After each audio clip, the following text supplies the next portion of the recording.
అన్ని రకాల నొప్పుల నుండి తక్షణ ఉపశమనం కలిగిస్తాయి my doctor pain relief products. ఎటువంటి సైడ్ ఎఫెక్ట్స్ లేకుండా. నరసరావుపేటతో మీ అనుబంధం అది అది ఎప్పుడు చాలా మందికి తెలియదు. అది మీ నరసరావుపేటతో అనుబంధం ఉన్నట్లుగా అది ఒకసారి తెలియజేద్దామని. నేను జన్మించిన స్థానం అండి అది. మా మాతామహులు అంటే మా అమ్మమ్మ గారి వాళ్ళ ఊరు అక్కడ దగ్గరలో ఉన్న గ్రామం. వారు అక్కడ సంపన్న కుటుంబీకులు, జమీందారులుగా పేరు పొందారు, పిలుచుకునేవారు వారిని. ఏ గ్రామం సార్ అది? ఆ గ్రామం పెట్లూరు వారిపాలెం అని వినుకొండ రోడ్లో, అవును, వాగు పక్కనే ఉంటుంది. ఆ రోజుల్లో వారికి సొంత చెరువులు, కోటప్పకొండ వినుకొండ రోడ్డు నుంచి కోటప్పకొండ వరకు ఉండే భూములన్నీ వారే ఉండేవి. తర్వాత కాలక్రమేణా ఇదైనా ఆ సందర్భంగా నా జన్మం కూడా నరసరావుపేటలోనే జరిగింది. ప్రాథమిక విద్యలో కొంత భాగం కూడా నరసరావుపేటలోనే జరిగింది. మా అమ్మమ్మ గారి వారికి ఇల్లు ఉండేవి. తర్వాత మా ఫాదర్ కూడా మా అమ్మగారి స్థలం అంటే వారు సొంతంగా మాకు ఒక ఇల్లు కట్టుకోవడం జరిగింది. ఆ విధంగా దాని తర్వాత మళ్ళీ నాకు 1964-65లో పీయూసీ అయిపోయిన తర్వాత వెంటనే మెడికల్ సీట్ రాకపోతే మళ్ళీ నరసరావుపేట వచ్చి ఎస్ఎస్ఎన్ కాలేజీలో బిఏ ఫస్ట్ ఇయర్ చేయడం అయింది. తర్వాత మెడికల్ సీట్ వచ్చి గుల్బర్గా మెడికల్ కాలేజీకి వెళ్ళిపోవడం జరిగింది. ఆ విధంగా కొన్ని తరాలుగా అక్కడ సంబంధం ఉంది. రీసెంట్గా కూడా మా మేనమామ గారి విగ్రహావిష్కరణకి ఆ ప్రాంతం, ఆ ఊరు, ఆ ప్రాంతం పెద్దలు, ప్రజలు అందరూ పిలిస్తే నేను వెళ్ళి వారి విగ్రహావిష్కరణలో పాల్గొని రావడం జరిగింది. నరసరావుపేటలో ఏ స్కూల్లో చదువుకున్నారు సార్ మీరు? బర్డ్స్ హై స్కూల్ అని. ఏ క్లాస్లో చదువుకున్నారు? ప్రైమరీ ఎడ్యుకేషన్, ప్రైమరీ స్కూల్ అక్కడ చదువుకున్నారు. కాలేజీ డిగ్రీ 1 ఇయర్ ఎస్ఎస్ఎన్ కాలేజీలో చదువుకున్నారు. తర్వాత సరే అటు ఇటు షిఫ్ట్ అయింది కృష్ణా జిల్లా, ఇటు తర్వాత సరే Loyola college. So Narasaraopet Kashi Brahmananda Reddy, Venkata Reddy చాలా గొప్ప వాతావరణము, రాజకీయమైన నేపథ్యమైన కుటుంబాలు. ఒకప్పుడు నరసరావుపేట చాలా గొప్ప ఒక వేడిగా ఉండేది కదా. సో మీ చిన్నప్పుడు బాల్యం కొంత నరసరావుపేట ప్రాంతంలో నడవటం, తిరగటం, చూడటం వల్ల అక్కడ మీపైన ఏమైనా ఒక రాజకీయమైన ప్రభావం కానీ, ఒక చైతన్యం కానీ మీకైనా ఏర్పడింది? ఆసక్తికరమైన అంశాలు ఏమైనా ఉన్నాయా? ఆ రోజుల్లో రాజకీయంగా కాదు కానీ మా అమ్మమ్మ గారు, కాశీ రాఘవమ్మ గారు, శేషమ్మ గారు, వెంగళరెడ్డి గారి ధర్మపత్ని శేషమ్మ గారు, బ్రహ్మానందరెడ్డి గారి ధర్మపత్ని రాఘవమ్మ గారు, మరి వాళ్ళు బాగా క్లోజ్గా ఫ్యామిలీకి అటాచ్డ్గా ఉండటం జరిగేది. మేము కూడా ప్రకాష్ నగర్లోనే ఉండేవాళ్ళం. అప్పుడు ఉన్న సాంఘిక పరిస్థితుల దృష్ట్యా కుటుంబాల మధ్యలో సాన్నిహిత్యం ఉండేది. దాని తర్వాత నరసరావుపేటలో నేను బిఏ చదివేటప్పటికి నాకు ఇంకా రాజకీయ పరిజ్ఞానం నాకు అప్పుడు హార్డ్లీ 16 సంవత్సరాలు అంత లేదు. కానీ వారి కుటుంబాలతోటి మా పెద్దలకి, మాకు తర్వాత జనరేషన్లో ఇప్పుడు కృష్ణారెడ్డి గారు కానీ వారి సోదరులు ప్రముఖ నేత్ర వైద్యుడు doctor KP Reddy, maxi Vijayan గారితో కానీ, వాళ్ళ చిన్న తమ్ముడు కానీ, ఇంట్లో అందరితోటి కూడా నాకు చాలా ఆత్మీయతాభావం ఉండేది. వాళ్ళు కూడా నన్ను కుటుంబంలో ఒక మెంబర్గా చూసుకునేవారు. బ్రహ్మానందరెడ్డి గారు, వెంగళరెడ్డి గారు వయసులో మా ముందు తరం వారు. వారితోటి నాకు నా ముందు తరం వాళ్ళతోటి చాలా రాజకీయంగా చాలా ఇంటరాక్షన్ ఉండేది. కానీ వెంగళరెడ్డి గారు దురదృష్టవశాత్తు 77లోనే ఆయన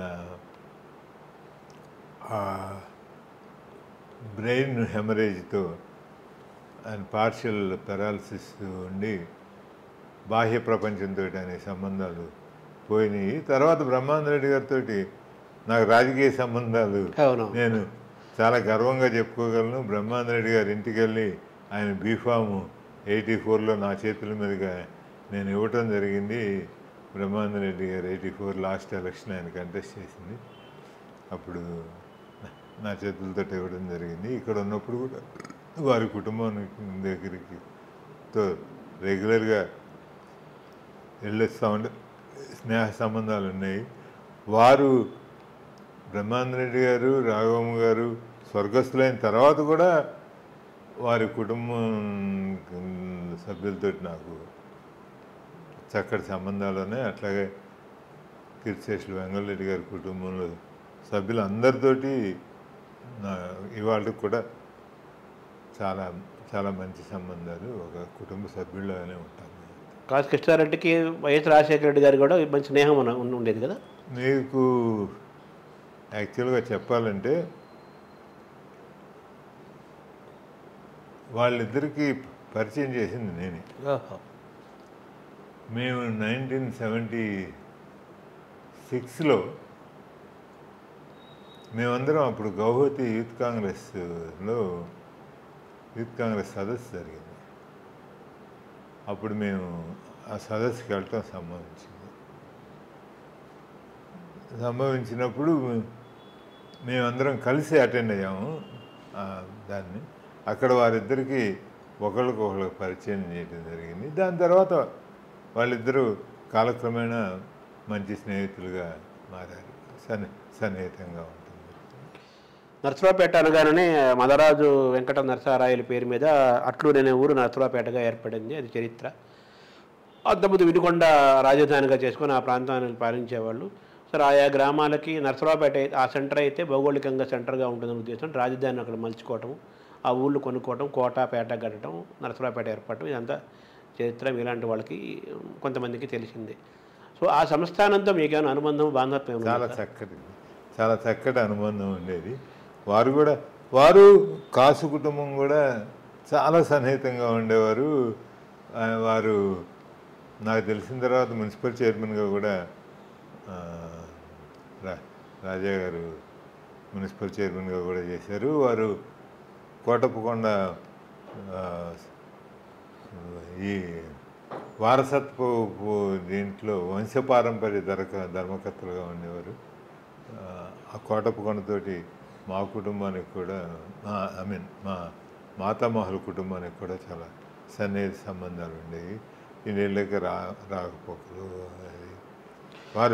వారు మాకంటే చాలా సంపన్నులు, బాగా డిఫరెంట్ లెవెల్, కానీ సంబంధాలు బాగుండే. దానికి కాసు కుటుంబంతో ఉన్న సాన్నిహిత్యం కూడా కలిసి వచ్చింది.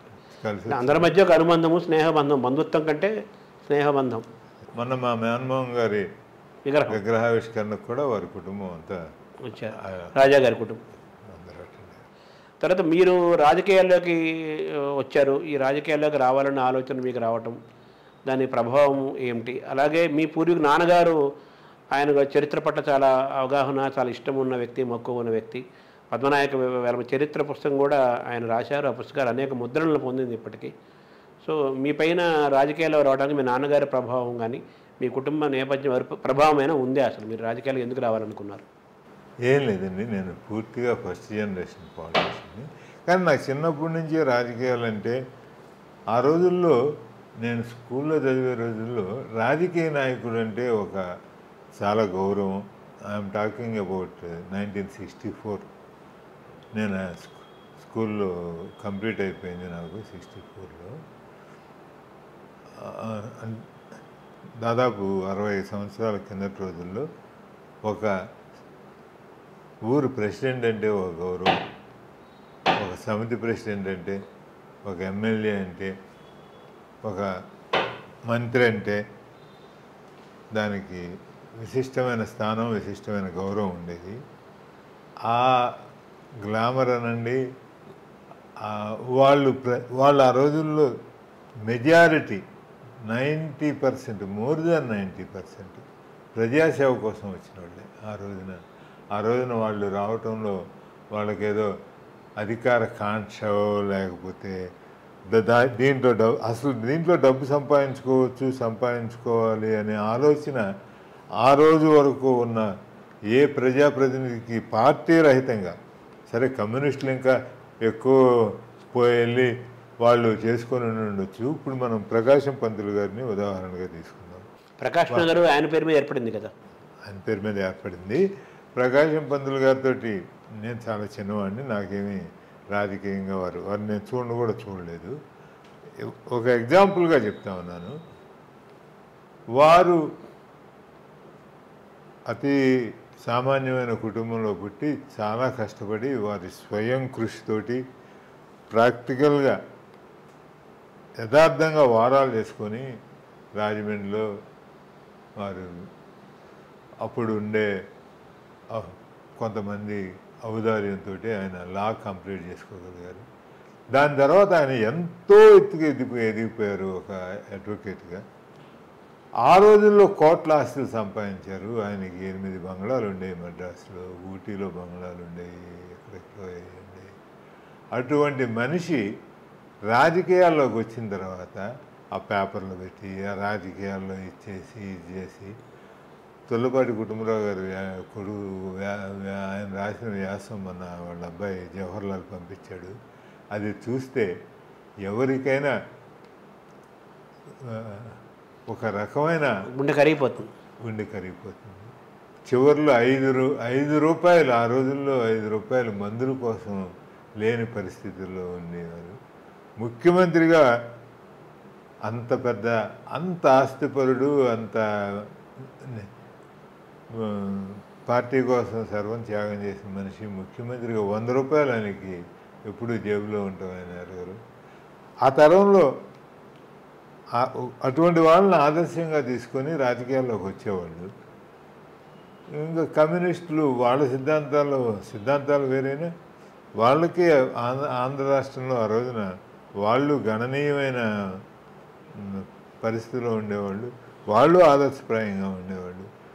అప్పుడున్న భావజాలాన్ని, అప్పుడున్న పరిస్థితుల్ని చూసి మనం ఒక సమాజ సేవ అది చేయటం కోసం రాజకీయాలు ఎక్కువ ఉపయోగపడతాయి, మామూలుగా అయితే లిమిటేషన్స్ ఉంటాయి అని చెప్పి నేను 1964లోనే నా స్కూలు లీవింగ్ పుస్తకంలో ఉంటుంది, మా హెడ్ మాస్టర్ గారు అందులోనే రాశారు. ఇతను స్కూల్ సెక్రటరీగా చాలా ఉత్సాహంగా స్కూల్ కార్యక్రమాలు నడిపేవాళ్ళు, లీడర్షిప్ క్వాలిటీస్ ఉన్నాయి. ఇతనికి సమాజానికి సేవ చేయాలనే ఉద్దేశం ఉంది అని. దాని తర్వాత లయోలా కాలేజీలో అక్కడంతా వేరే డిసిప్లిన్, ఆ రోజుల్లో వేరే డిసిప్లిన్, వేరే ఇది ఉండేది. అప్పట్లో చదువు మీదే ఎక్కువ కాన్సన్ట్రేట్ చేసాం. తర్వాత కూడా మళ్ళీ నర్సరావుపేటలో మళ్ళీ నేను చదివింది 1 సంవత్సరం. పెద్దగా వీరు కుటుంబంతో రోజు కలిసి ఉండేవాళ్ళం. కాసు కృష్ణారెడ్డి నేను రోజు, ఆయన అప్పుడు బీఎస్సీ ఫస్ట్ ఇయర్ చేసేవాడు, నేను BA ఫస్ట్ ఇయర్ చేసేవాడిని. మన నేత్ర వైద్యుడు ప్రసాద్ రెడ్డి గారు PUC చేసేవాడు. రోజు కలిసే ఉండేవాళ్ళం, కానీ అంత ఎక్కువగా పూర్తి పొలిటికల్ దీంట్లో లేము. కానీ నేను మెడికల్ కాలేజ్లో చేరిన తర్వాత కొన్ని సంవత్సరాలు అయిన తర్వాత యూనియన్ పాలిటిక్స్లోనే కాకుండా రాజశేఖర రెడ్డి గారు యూనియన్ పాలిటిక్స్లో చాలా యాక్టివ్గా ఉండేవాడు. నేను రాజశేఖర రెడ్డి గారు అక్కడి నుంచి వెళ్ళిపోయిన తర్వాత యూనియన్ పాలిటిక్సే కాకుండా కాంగ్రెస్ పార్టీ కార్యక్రమాల్లో కూడా చాలా యాక్టివ్గా పాల్గొనేవాడిని. దాని తర్వాత అక్కడి నుంచి కాకినాడ వచ్చిన తర్వాత కూడా రాజకీయాల వీటిలో పాల్గొనేవాడిని. 1977 పార్లమెంట్ ఎలక్షన్స్లో మొత్తం దేశంలో ఉన్న యూత్, పర్టికులర్గా కాకినాడ మెడికల్ కాలేజీ స్టూడెంట్స్ వాళ్ళందరూ ఒక జనతా వేవ్. ఆ రోజుల్లో సంజీవ్ రెడ్డి గారు వస్తే కాకినాడ మెడికల్ కాలేజ్ స్టూడెంట్స్ అప్పుడు అన్ని పేపర్లు ప్రముఖంగా ప్రచురించినాయి. వస్తే వాళ్ళు బూట్ పాలిష్ చేసి ఆ రోజుల్లో 25,000 రూపాయలు కలెక్ట్ చేసి సంజీవ్ రెడ్డి గారికి అందజేశారు. ఆ పరిస్థితుల్లో నేను ఒక్కడిని ఇందిరా కాంగ్రెస్ అని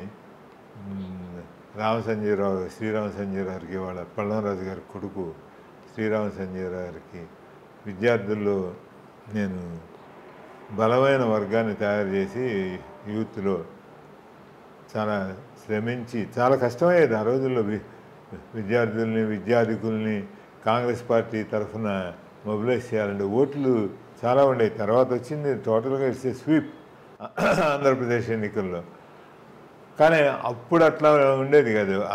ఆ టైంలో 77లో ఎప్పుడూ లేనట్టుగా 41 పార్లమెంట్ సీట్స్ 42 గాను 41 ఇందిరా కాంగ్రెస్ గెలిచింది. కానీ రోడ్ల మీద అట్లా ఉండేది కాదు, ఎక్కడ చూసినా జనతా ప్రపంచమే కనిపించేది. ఏ పేపర్ అయినా పేపర్లన్నీ జర్నలిస్టులందరూ ఎమర్జెన్సీని వ్యతిరేకిస్తూ అందరూ రోడ్ల మీదకి వచ్చేవారు. అటువంటి సిచ్యువేషన్లో వెంగళరావు కాకినాడకి ఎలక్షన్ ప్రచారానికి వస్తే నేను అక్కడ ఉన్న సిట్టింగ్ మినిస్టరు, డిసిసి ప్రెసిడెంట్ తప్ప ఎవరూ మాట్లాడటానికి వీలు లేదు అని ఆయన చెప్తే ఆ రోజుల్లో ఆయనంటే చాలా ఒక రకమైన గౌరవంతో కూడిన కొంచెము ఆయనంటే కొంత భయం కూడా ఉండేది. ఒకళ్ళు అందులో ఒకడేమో స్వాగతోపన్యాసం, ఒకడు ధన్యవాదాలు చెప్పాలి, ఇంకొకడే మాట్లాడాలి. అంటే నన్ను మాట్లాడించక తప్పని పరిస్థితి ఏర్పడింది ఆ సభలో ఉన్న వాతావరణంలో. ఆ సందర్భంలో నేను చేసిన కంట్రిబ్యూషన్కి, నేను కూడగట్టిన యువజనులకి, అక్కడ ఉన్న యూత్ అందరూ డాక్టర్ గారిని కూడా మాట్లాడిస్తారంటే నన్ను మాట్లాడించాల్సిన పరిస్థితి వచ్చింది. ఆయన కూడా ఆయన స్పీచ్లో నా పేరు 2-3 సార్లు మన మెడికల్ విద్యార్థి చెప్పినట్టు అని చెప్పి 2-3 సార్లు నన్ను మెన్షన్ చేయాల్సిన పరిస్థితి సమయాభావం వల్ల అనుకోండి. ఆయన ఒక క్రమశిక్షణగా ఉండేది ఆయన మీటింగ్లు కానీ ఇవి కానీ.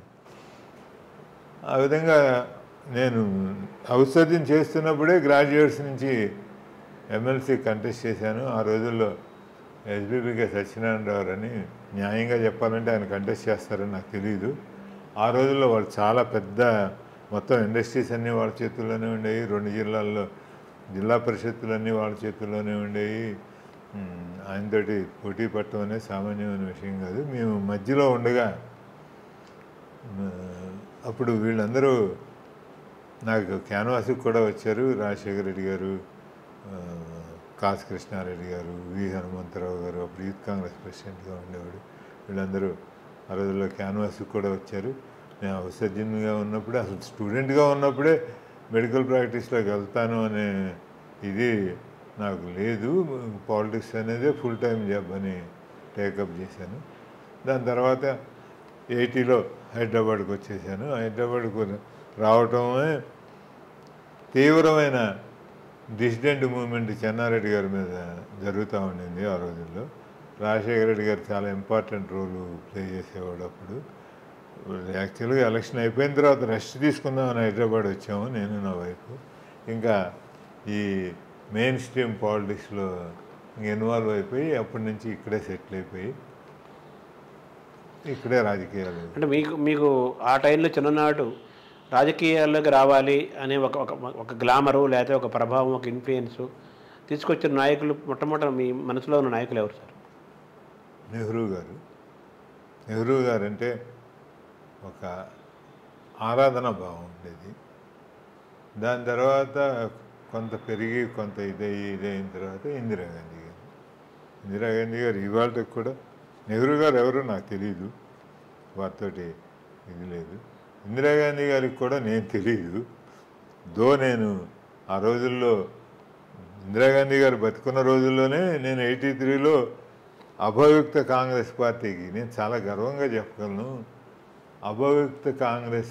అభయుక్త రాష్ట్ర కాంగ్రెస్ పార్టీకి నేను ఆర్గనైజేషన్ సెక్రటరీగా ఉండేవాడిని. గాంధీ భవన్లో నాకు తెలియకుండా ఒక కాగితం కూడా కదలటానికి లేని పరిస్థితి ఉండేది. నాకు 33 సంవత్సరాలు అప్పుడు. నాకు ఆ విషయంలో ఇప్పటికి కూడా ఎప్పుడు ఇందిరాగాంధీ గారంటే ఆ కృతజ్ఞతాభావం, అటువంటి గుర్తింపు మాకు వచ్చే అవకాశం అది కల్పించి ఇదే ఉండింది. ఆవిడ్ని చూడటం కలవటం తటస్థించింది, కానీ నన్ను గుర్తుపట్టే స్థాయి కానీ నాకు, లేకపోతే నాతో మాట్లాడాల్సిన స్థాయి కానీ నాకు ఉండేది కాదు. ఆవిడ దీని మీద ముందు నుంచి నేను ఆవిడ ప్రభావంతో కాంగ్రెస్ పార్టీలో ఉన్నా. నేను 77లో జనతావే ఉన్నా కానీ ఇందిరా కాంగ్రెస్కే చేసుకోవడం జరిగింది. అంటే ఇప్పుడు నెహ్రూ, ఇందిరాగాంధీ వాళ్ళు సరే, కాంగ్రెస్ అంటే నేషనల్ లెవెల్లో కాంగ్రెస్, ఇండియా అంటే ఇందిరా అంటే ఇండియా, కాంగ్రెస్ అంటే నెహ్రూ అంటే ఇందిరా అంటే అలా అటువంటి వాతావరణం, ఆ ప్రభావం, అది చరిత్ర. తెలుగు వాళ్ళల్లో మిమ్మల్ని ప్రభావితం చేసిన నాయకులు ఎవరున్నారు మీ తొలి రోజుల్లో? నన్ను అంత ప్రభావితం చేసిన నాయకులు ఎవరు లేరు. కారణం, నేను హైదరాబాద్కి వచ్చి పార్టీ సెంట్రల్ స్టేజ్కి వచ్చేటప్పటికే మాకు ఆ రోజుల్లో మాకంటే ఇది కంబైన్డ్ అకౌంట్. నా ఇండివిజువల్ అకౌంట్గా చూస్తే ఏముంది, వీడు కోనికేసుకోగాడు, వీడు ఇంత మాట్లాడుతున్నాడు అని అటువంటి అభిప్రాయం రావచ్చు. మా ఇద్దరిది ఎప్పుడు జాయింట్, మీరు రాజశేఖర రెడ్డి, అది జాయింట్ అకౌంటే. జాయింట్ అకౌంట్ కాబట్టి మేము మిగతా లీడర్స్ తోటి గౌరవం ఇస్తూనే ఉండేవాళ్ళం, ఎవరికి అగౌరవంగా ఎవరితోటి ప్రవర్తించేవాళ్ళం కాదు. కానీ మేము ఒక లెవెల్లోనే ఉండేవాళ్ళం. వాళ్ళ స్థాయి కాకపోయినా కొంచెం ఒక అంటే ఒక మీరు సమాంతరంగా ఉన్నట్టు, ప్యారలల్గా ఉన్నట్టుగా చెప్పచ్చా? ప్యారలల్గా కాదు, మాదైన గుర్తింపుతో మేము ఉండేవాళ్ళం. ఒకడికి అనుచరులుగా రాష్ట్ర కాంగ్రెస్ పార్టీలో మేము ఎవరికి అనుచరులుగా లేము. అదే పార్టీలో ఉన్నారు కానీ మీకంటూ ఒక రోల్ మోడల్స్ లేదు, మీకంటూ గాడ్ ఫాదర్స్ అనే కాన్సెప్ట్ లేదు. లేదు 1980 78 80 వచ్చేటప్పటికే మాకు ఒక ఇండివిజువల్ గుర్తింపు ఉండేది. మమ్మల్ని ఒక గుర్తింపు పొందిన మనుషులు నాయకుల కిందే ట్రీట్ చేస్తూ ఉండేవారు. సో అందరితోటి మంచి సంబంధాలు ఉండేవి. ఒక చెన్నారెడ్డి గారితో దురదృష్టం కొద్దీ కొన్నాళ్ళ పాటు సరైన సంబంధాలు ఉండేవి. కానీ చెన్నారెడ్డి గారు లీడర్షిప్ క్వాలిటీస్ ఉన్న వ్యక్తి. మేము డిఫర్ అయితే అవ్వచ్చు, వారికి మాకు ఇది ఉంటే ఉండొచ్చు. నేను చూసిన వాళ్ళలో చెన్నారెడ్డి గారు పరిణతి చెందిన నాయకుడా కాదా అనేది ఒక కాంట్రవర్షియల్ ఇది ఉన్నా, మంచి అడ్మినిస్ట్రేటరు, మంచి స్ట్రాటజిస్టు, ఒక పార్టీలో ఉత్తేజాన్ని దీన్ని ఇవ్వగలిగిన వ్యక్తి. అట్లాగే బ్రహ్మానంద రెడ్డి గారు, ఆయన స్టైల్, ఆయన ఇంకా చెన్నారెడ్డి గారి కంటే బాగా సీనియరు. ఆయన స్టైల్లో ఆయన సంజీవ్ రెడ్డి గారితో మాకు అంత పరిచయం లేదు. మేము వచ్చేటప్పటికి ఆయన బ్రహ్మానంద రెడ్డి ఇందిరాగాంధీనే ఆయన పార్టీని సస్పెండ్ చేశాడు కదా. మా కుటుంబ సంబంధాలు బట్టి ఇది కానీ ఇది కానీ ఆ టాపిక్ ఎప్పుడు మీరు మాట్లాడలేదే బ్రహ్మానంద రెడ్డి గారు? మీ దగ్గర ఎప్పుడు రాలేదు ఆ సబ్జెక్ట్? కొన్ని సబ్జెక్ట్స్ మనం అనవసరంగా మన స్థాయికి మించి మాట్లాడినట్టుగా ఉంటుందని ఆగారు మీరు. వాటిల్లో మన అభిప్రాయాలు ఎట్లా ఉన్నా అదే ఆయన స్థాయి వేరు. ఆ రోజుల్లో ఏఐసిసి ప్రెసిడెంట్ చేశాడు, ముఖ్యమంత్రి, కాంగ్రెస్లో లాంగెస్ట్ సర్వింగ్ సీఎం, తర్వాత సెంట్రల్ మినిస్టర్ చేశాడు. వయసు పరంగా కూడా 40 ఏళ్ళు పెద్దవాడు, ఆల్మోస్ట్ చాలా పెద్ద ఆయన. కొంచెం మన స్థాయి మనం చూసుకోవాలి కదా. అట్లాగే అంజయ్ గారు చాలా ఆప్యాయంగా ఉండేవారు. మేమంటే మాతోటి చాలా స్నేహంగా, వాత్సల్యంగా. ఇప్పుడు కూడా నేను అంజయ్ గారి వర్ధంతికి వీటికి ఏ పరిస్థితిలో వెళ్తూ ఉంటాను.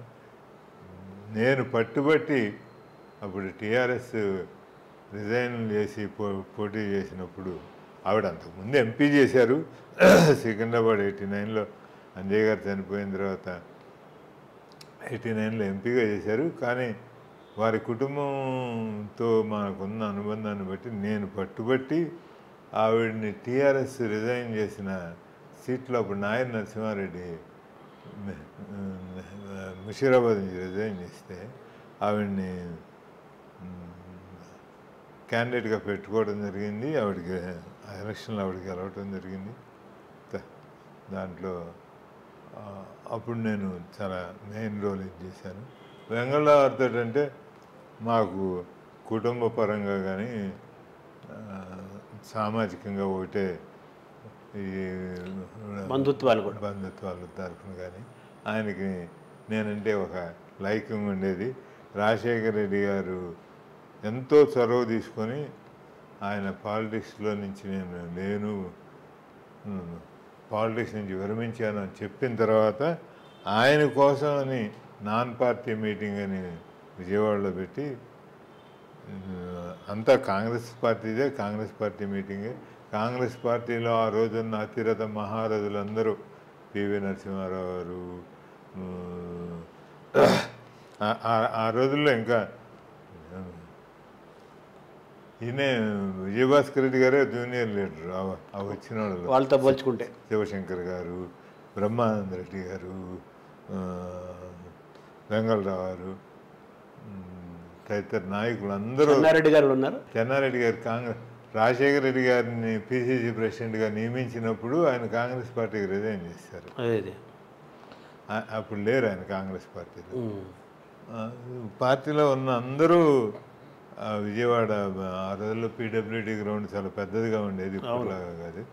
పంచాయతీరాజ్ సదస్సు మార్నింగ్ టు ఈవినింగ్ నిర్వహించి నాన్ పార్టీ ఆర్గనైజేషన్ అని పేరు పెట్టి దానికి అప్పుడు వెంగళరావు కన్వీనియన్స్ కోసం నేను తర్వాత సబ్సిక్వెంట్గా ఆయన వెంగళరావు కాంగ్రెస్ పార్టీలో చేరటం జరిగింది. తర్వాత మళ్ళీ ఒక సందర్భంలో వారికి మాకు కొంచెం చిన్న చిన్న ఇవి వచ్చినా బట్ బై అండ్ లార్జ్ బాగా ఇష్టంగా ఉండేది. ప్రభావం మీ పైన ఏమైనా ఉందా? నా మీద అందరి ప్రభావం ఉంది. చెన్నారెడ్డి గారి ప్రభావం ఉంది నా మీద, వెంగళరావు ప్రభావం ఉంది, బ్రహ్మానంద రెడ్డి గారి ప్రభావం ఉంది. దాంట్లో ఏమీ అనుమానం లేదు.